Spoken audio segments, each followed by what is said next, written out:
नमस्कार दोस्तों, स्वागत है आपका अपने चैनल अल्टीमेट नॉलेज पर। दोस्तों, हम सब लोगों ने अपनी पिछली वीडियो में इस चीज को बताया था कि आखिरकार भारत के अंदर किस प्रकार से इस्लामिक आबादी बहुत तेजी से बढ़ी है और साथ ही साथ भारत के अंदर इस्लामिक आबादी ने किस प्रकार से हिंदू एरियो को पूरी तरह से घेरना शुरू कर दिया है। दोस्तों, आज से लगभग 10 या 20 साल पहले जिन एरियो के अंदर इस्लामिक आबादी नहीं थी, आज के वर्तमान समय में उन एरियो के अंदर भी इस्लामिक आबादी बहुत तेजी से बढ़ी है। और आप सब लोगों ने कहीं ना कहीं इस चीज को अपने घर के आसपास बहुत अच्छे से महसूस किया होगा कि जहां पर आज से 10 या 20 साल पहले कोई भी मुस्लिम इलाका नहीं था, आज के वर्तमान समय में वहां पर नए नए मुस्लिम इलाके बनना शुरू हो गए हैं। दोस्तों, ये समस्या सिर्फ भारत के साथ ही नहीं बल्कि दुनिया के अंदर हर देश में मौजूद है। दोस्तों, आज के समय में भारत के साथ साथ दुनिया के बहुत से ऐसे देश है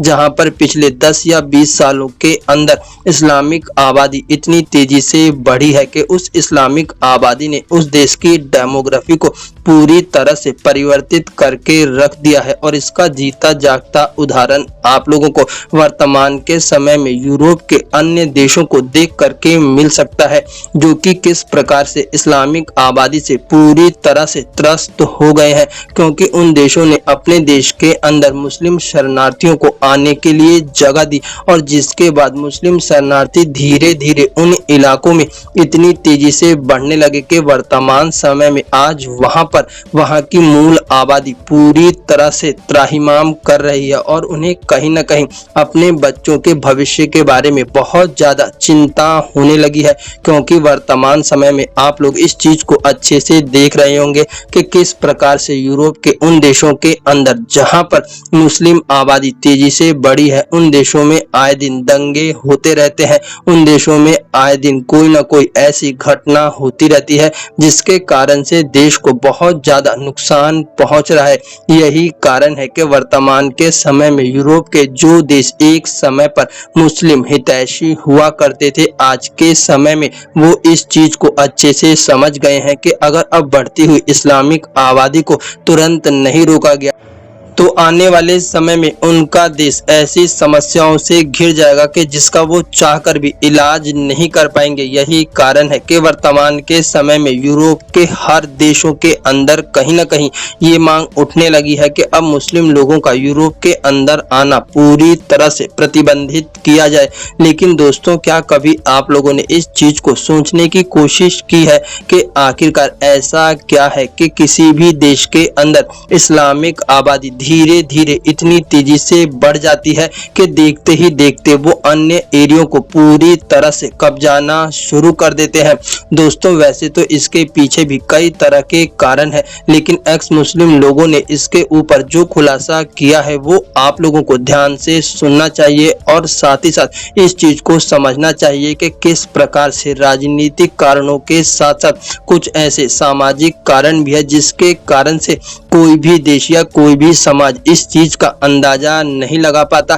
कि वो जिस चीज को आज इग्नोर कर रहा है वही चीज कल उसके लिए गले की ऐसी फांस बन जाएगी कि जिसे वो चाहकर भी नहीं निकाल पाएगा। दोस्तों, बहुत से एक्स मुस्लिम चैनल ने इस बात का खुलासा किया है कि मुस्लिम लोग हमेशा ही किसी देश के अंदर अपनी आबादी बढ़ाने के लिए जिस तरीके का उपयोग करते हैं उसे समझना इतना आसान नहीं होता, क्योंकि कहीं ना कहीं ये इस्लाम की ऐसी स्ट्रेटजी है जिसे मुस्लिम लोग हमेशा ही छुपा करके रखते हैं, क्योंकि वो इस चीज को जाहिर इसलिए नहीं कर सकते। अगर इस चीज को वो जाहिर कर देंगे तो शायद वो कभी भी अपने मिशन में कामयाब नहीं हो पाएंगे। दोस्तों, एक्स मुस्लिम लोगों ने इस बात को कहा है कि इस्लामिक लोग हमेशा ही किसी देश के अंदर अपनी आबादी बढ़ाने के लिए अल तकैया का सहारा लेते हैं। दोस्तों, अल तकैया का इस्लामिक मतलब होता है कि जहां पर मुस्लिम आबादी नहीं है है या फिर बहुत ही कम है, उन एरियो के अंदर पहले धीरे धीरे मुस्लिम लोग जाते हैं और वहां पर काम की तलाश करते हैं, और जब उन्हें काम मिलने लगता है तब वो वहां पर रह करके वहां के लोगों के साथ प्यार मोहब्बत बढ़ाते हैं, जिसे भारत के अंदर भाईचारा कहा जाता है। जब वहां पर रहने वाले मुस्लिम लोग उस समाज के अंदर धीरे धीरे भाईचारा बढ़ाने लगते हैं और उस समाज के लोगों को मुस्लिम लोगों पर विश्वास हो जाता है कि चलो ये तो अपना काम धंधा कर रहे हैं और साथ ही साथ ये लोग बहुत ही शांति के साथ यहाँ पर रह रहे हैं, ये लोग दूसरे मुस्लिम लोगों से पूरी तरह से अलग है। तब उसके बाद वहां पर इस्लामिक आबादी धीरे धीरे बच्चे पैदा करना शुरू कर देती है और साथ ही साथ अपने अन्य रिश्तेदार और दूसरे लोगों को भी कहीं ना कहीं वहां पर बसाना शुरू कर देती है, जिसके बाद इस्लाम का असली खेल शुरू होता है। और ऐसा करने के उपरांत धीरे धीरे कुछ सालों के अंदर वहां पर इस्लामिक आबादी इतनी तेजी से बढ़ जाती है कि वहां का समाज भी इस बात को नहीं समझ पाता कि आखिरकार इतनी तेजी से इस्लामिक आबादी यहाँ पर कैसे बढ़ गई। और जब कहीं पर भी इस्लामिक आबादी तेजी से बढ़ जाती है उसके बाद असली खेल शुरू होता है। जैसे ही इस्लामिक आबादी वहां पर बढ़ जाती है उसके बाद धीरे धीरे ये लोग वहीं पर रहने वाले लोगों का शोषण करना शुरू कर देते हैं। छोटी छोटी बातों को लेकर के दंगे और झगड़े शुरू हो जाते हैं, जिसके बाद इनका असली खेल शुरू होता है। इनकी आबादी वहां पर बढ़ जाती है, जिसके कारण से ये लोग वहां पर दूसरे लोगों को सताने लगते हैं। बहुत सी ऐसी इस्लामिक गतिविधियां करने लगते हैं जो कि दूसरे धर्म और समाज के लोगों को पूरी तरह से बर्दाश्त नहीं होती और उन्हें मजबूरन कहीं ना कहीं अपने ही घर को छोड़ करके जाना पड़ता है। जिन लोगों को इन लोगों ने रहने के लिए शरण दी और साथ ही साथ काम धंधा और रोजगार दिया, वही लोग अंत में मजबूर होकर के अपने घरों को छोड़ करके चले जाते हैं, क्योंकि वहां पर इस्लामिक आबादी इतनी बढ़ जाती है कि ना ही तो दूसरा धर्म और संप्रदाय उन्हें ताकत से जवाब दे सकता है और ना ही किसी प्रकार से उनका कुछ बिगाड़ पाता है। यही कारण है कि भारत के अंदर भी बहुत से ऐसे इलाके और जिले हो गए जहां पर मुस्लिम आबादी इतनी तेजी से बढ़ी कि हिंदुओं को वहां से पलायन करना पड़ा। दोस्तों, एक्स मुस्लिम लोगों ने इनकी इस स्ट्रेटजी को पूरी तरह से उजागर करके रख दिया कि किस प्रकार से अल तकैया का सहारा लेकर के मुस्लिम लोग पहले भाईचारे का सहारा लेते हैं और जैसे ही इनकी आबादी बढ़ जाती है वैसे ही उनके लिए ये भाई सिर्फ और सिर्फ चारे का काम करता है, जिसे इस्लामिक आबादी पूरी तरह से खा जाती है। दोस्तों, भारत इस बात का जीता जागता उदाहरण है कि किस प्रकार से भारत के अंदर पिछले कुछ सालों में मुस्लिम आबादी इतनी तेजी से बढ़ी कि उन्होंने वहां पर रहने वाले हिंदू लोगों को जगह छोड़ करके जाने के लिए मजबूर कर दिया।